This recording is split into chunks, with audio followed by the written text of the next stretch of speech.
एक कहावत है, मुद्दई लाख बुरा चाहे तो क्या होगा, वही होगा जो मंजूरे खुदा होगा।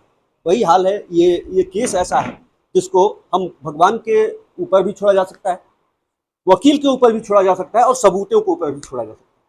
ये केस है चिलुआताल थाना क्षेत्र के मोहरीपुर। राम प्रयाग जी हैं, ये पेशे से लेखपाल हैं। 2016 में इन्होंने जो है लेखपाल की नौकरी शुरुआत की। जब परिदारों को लगा कि अब ये आगे बढ़ जाएगा या उनके दुश्मनों को लगा कि आगे बढ़ जाएगा, तो इनके फंसाने का प्रयास किया गया। किस तरह से क्या कुछ हुआ था, हम राम प्रयाग जी से ही जानेंगे क्या कुछ हुआ था। सर, बाढ़ आई हुई थी 2020 में। उसी बाढ़ में ये घटना हुई। गांव का लड़का था, डूब के मर गया। उसके बाद जो है मरने के उसको कुछ लोगों ने चढ़ा दिया कि क्या उसके दिमाग में आया।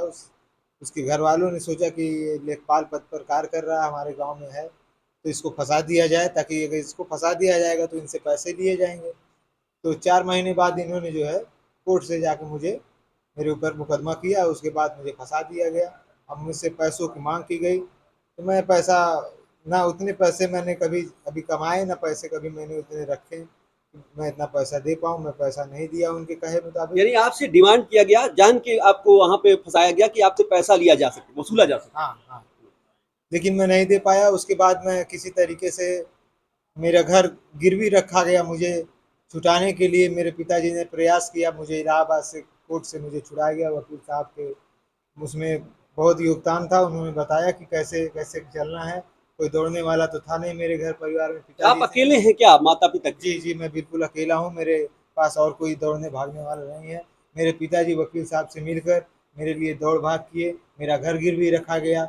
मुझे 4 महीने तब भी जेल काटने पड़े। उसके बाद मुझे इलाहाबाद कोर्ट से मुझे रिहाई मेरी आई। फिर मैं रिहा हुआ वहाँ से। उसके बाद भी मैं ड्यूटी करने की बहुत कोशिश करता था, लेकिन तारीख कोर्ट की पड़ जाने की वजह से यहाँ से मैं ना ड्यूटी कर पाऊँ, ना मैं तारीख देख पाऊँ। इसी तरह दरमियान मुझे फिर कई बार मुझे जेल जाना पड़ जाता था। और मुझे अपने ड्यूटी से मुझे पैसा मिलता नहीं था, क्योंकि मैं इस केस में फंसा हुआ था। तो मैंने समझ लीजिए 2020 से मैंने वेतन तक नहीं उठाया है। मैं किस भुखमरी से मैं जेल काटा, ये मैं ही जानता हूँ कि मुझे कितना दुख भुगतना पड़ा। लेकिन ये समझ लीजिए, अगर वकील साहब ना चाहते, हमारे माता पिता ना चाहते, तो मैं बहुत परेशान, मैं शायद मर जाता मैं उसी जेल में।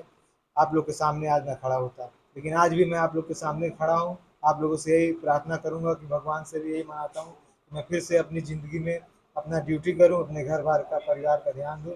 बस और मुझे कुछ नहीं चाहिए, बस इतना ही आशीर्वाद आप लोग का।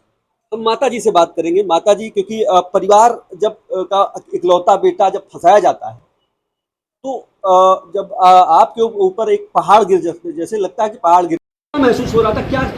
आप ये किसको तलाश कर रही थी, कोई तो मिल जाए जो सपोर्ट करे? सपोर्ट में देखिए, हमको पता है कि बुरे दिन जब आते हैं तो कोई सपोर्ट नहीं करता है। बस भगवान को याद कर रहे थे। बाकी बुरे दिन में कोई नात रिश्तेदार, कोई मतलब कोई अपना पराया कुछ नहीं रहता है। बस भगवान ही रहते हैं, जो करते हैं सो भगवान करते हैं। अब बाकी वकील साहब वो से आपकी उम्मीद आंखें थी। बता रही हैं। जब आपके ऊपर जो पहाड़ पड़ा होगा उस समय कितना जी, दर्द आपकी आंखों में जी, अभी दिख रहा है। जी, जी।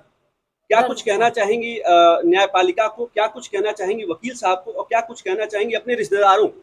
अपने रिश्तेदारों को तो खैर जहाँ है सब ठीक है, हमसे चाहे जैसे भी पेश आए ठीक है। हमारे गांव वाले भी अच्छे हैं। बाकी हमारे वकील साहब बहुत ही अच्छे हैं। ये सोचिए कि हमको इस घटना से उबार लिए हैं। वकील साहब का बहुत बहुत ही धन्यवाद देते हैं। बहुत अच्छे हैं वकील यानी साहब। आपके रिश्तेदार साथ नहीं दिए, लेकिन अब जब सुख की घड़ी आएगी तो रिश्तेदार आपके साथ आएंगे, अब तो क्या कुछ देखेंगे। कहेंगी आप? अब वो आगे देखेंगे। जब देखेंगे तभी ना बता पाएंगे। अभी तो रिश्तेदारों को हम देखे नहीं। तो जब देखेंगे तभी कुछ कह सकते हैं कि हमारे रिश्तेदार किस तरह हमारे साथ पेश आए। बाकी वकील साहब का सम्मान है। हमारे साथ अधिवक्ता विनय कुमार द्विवेदी जी हैं, जिन्होंने एक सत्य की लड़ाई लड़ी। सत्य की लड़ाई सकता है कचहरी के माध्यम से गरीबों को बचाने का प्रयास भी वकील कर सकता है। जिस तरह से डॉक्टर क्लिनिक में बचाता है मरीजों की जो है मरीजों की जान, वैसे इनकी जान बचाने के लिए ऐसे द्विवेदी जी अधिवक्ता हैं। क्या कुछ देखना पड़ा और क्या कुछ आपने सोचा है? जब ये मुझे पता चल गया, पहले ही पता चल गया कि निर्दोष है, इसने कोई जिस तरह से अभियोजन कह रहा उस तरह से कोई घटना कार्य इसने नहीं किया है, तो मैंने पूरा प्रयास किया, जो भी संभव था, जहाँ से भी मुझे केस ला निकालना पड़ा, जहाँ से मुझे पढ़ना पड़ा, जिस तरह से मुझे जीरा करना पड़ा, जिस तरह से मुझे कोर्ट में बहस करना पड़ा, वो अपनी बात मैंने उस तरह से रखा और नतीजा आज ये रहा कि वजीर और इस मुकदमे से बाइज्जत बरी है। बाइज्जत बरी हो गए, क्योंकि देखिए गवाह भी उनकी तरफ से रहे हो जी जीरा करते हुए आपको ये लगा कैसे प्रतीत हुआ कि ये झूठ बोल रहे हैं? देखिए, जब कुछ बातें पूछी जाती हैं तो उनके हाव भाव से, उनकी भाव भंगिमा से, उनके बोलने के अंदाज से, उनके कहने के अंदाज से लग जाता है कि आदमी कितना सत्य बोल रहा है।